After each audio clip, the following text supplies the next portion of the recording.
Genesis 37. Jacob lived in the land of his father's sojournings, in the land of Canaan. These are the generations of Jacob. Joseph, being 17 years old, was pasturing the flock with his brothers. He was a boy with the sons of Bilhah and Zilpah, his father's wives. And Joseph brought a bad report of them to their father. Now Israel loved Joseph more than any other of his sons, because he was the son of his old age. And he made him a robe of many colors.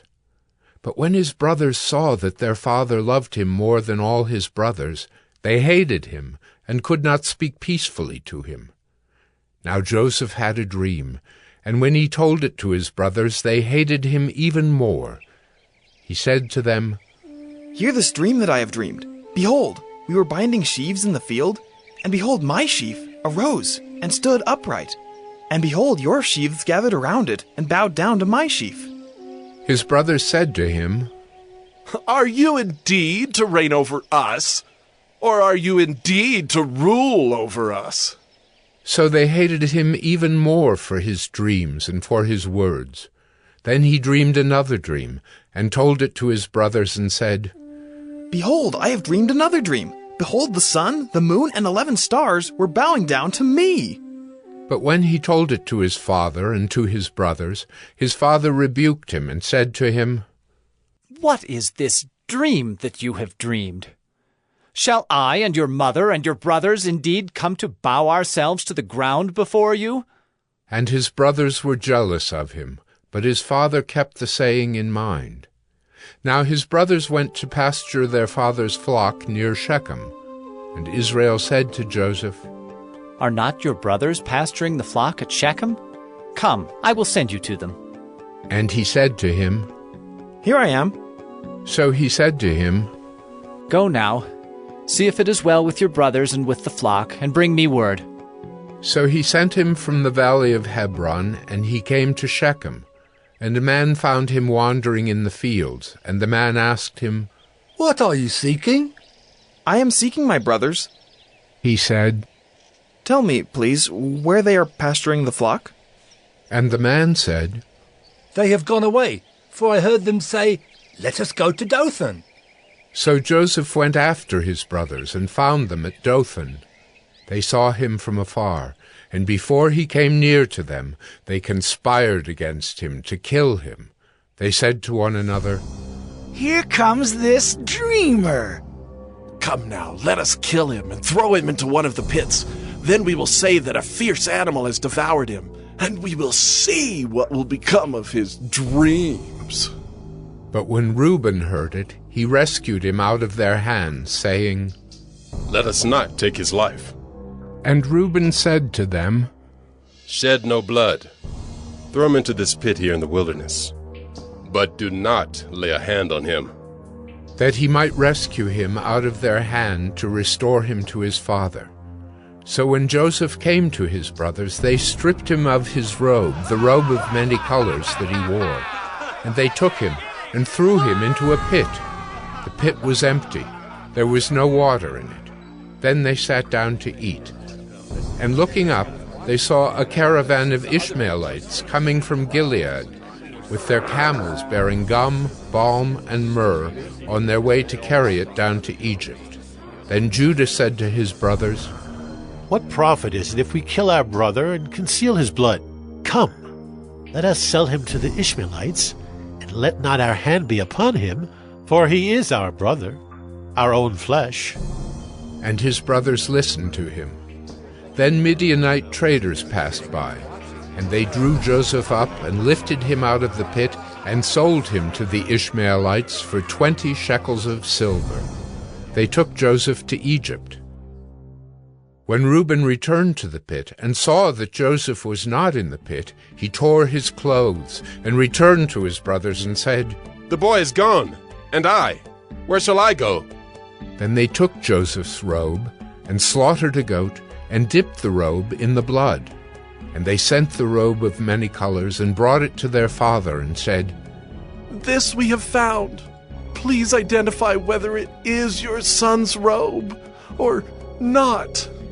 And he identified it and said, "It is my son's robe. A fierce animal has devoured him. Joseph is without doubt torn to pieces." Then Jacob tore his garments and put sackcloth on his loins and mourned for his son many days.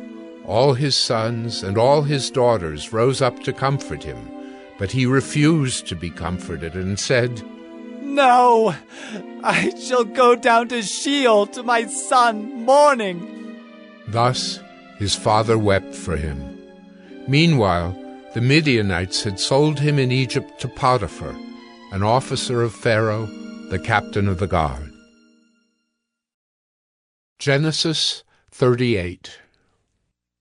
It happened at that time that Judah went down from his brothers and turned aside to a certain Adullamite, whose name was Hira.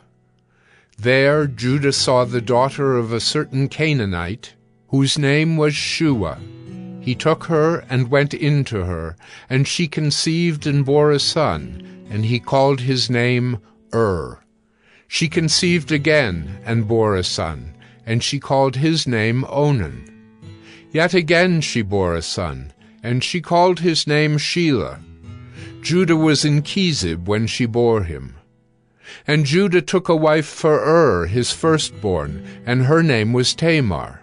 But Judah's firstborn, was wicked in the sight of the Lord, and the Lord put him to death. Then Judah said to Onan, "Go into your brother's wife, and perform the duty of a brother-in-law to her, and raise up offspring for your brother." But Onan knew that the offspring would not be his. So whenever he went in to his brother's wife, he would waste the semen on the ground, so as not to give offspring to his brother. And what he did was wicked in the sight of the Lord, and he put him to death also.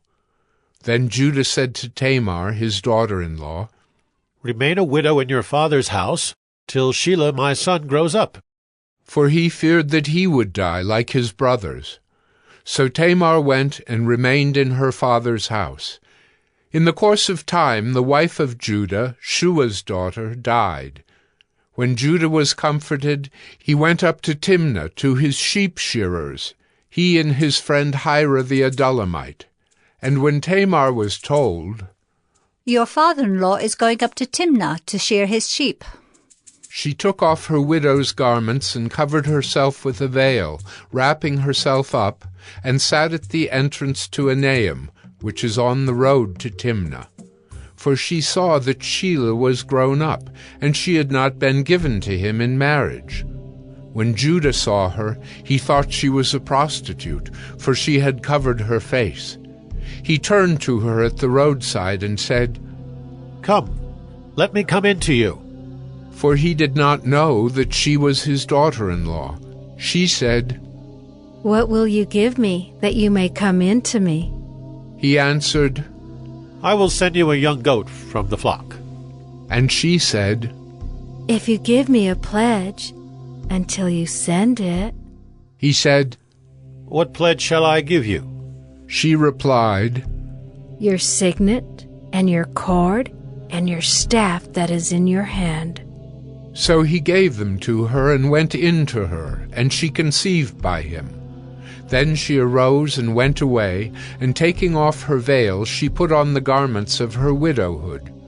When Judah sent the young goat by his friend the Adullamite to take back the pledge from the woman's hand, he did not find her.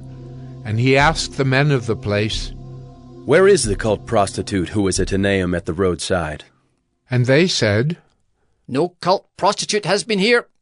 So he returned to Judah and said, "I have not found her. Also the men of the place said, 'No cult prostitute has been here.'" And Judah replied, "Let her keep the things as her own, or we shall be laughed at. You see, I sent this young goat, and you did not find her." About 3 months later, Judah was told, "Tamar, your daughter-in-law, has been immoral. Moreover, she is pregnant by immorality." And Judah said, "Bring her out, and let her be burned." As she was being brought out, she sent word to her father-in-law, "By the man to whom these belong, I am pregnant." And she said, Please, identify whose these are. The signet and the cord and the staff. Then Judah identified them and said, She is more righteous than I, since I did not give her to my son Shelah. And he did not know her again. When the time of her labor came, there were twins in her womb.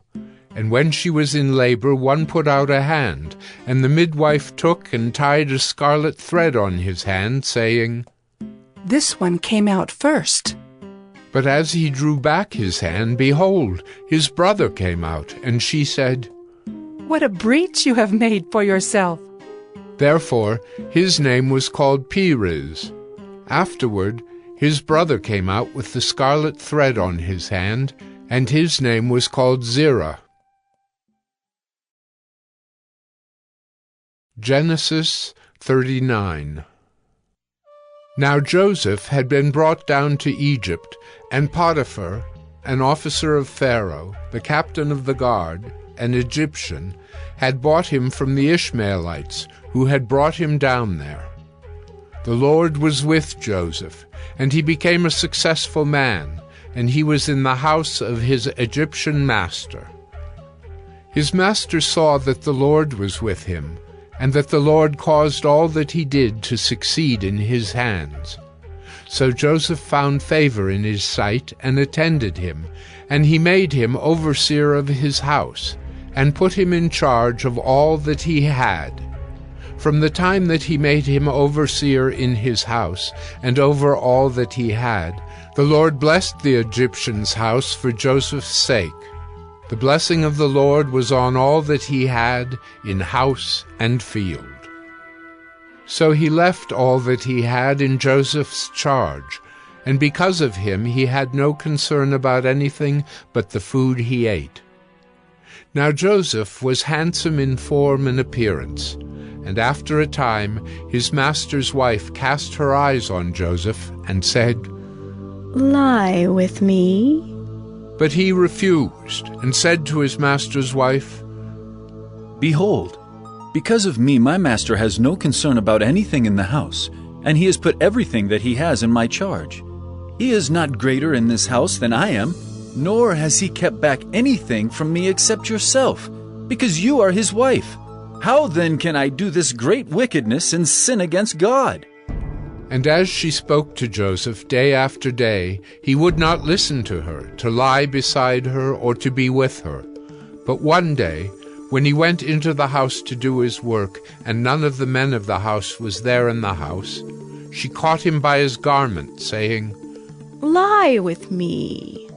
But he left his garment in her hand and fled, and got out of the house. And as soon as she saw that he had left his garment in her hand and had fled out of the house, she called to the men of her household and said to them, See, he has brought among us a Hebrew to laugh at us. He came in to me to lie with me, and I cried out with a loud voice.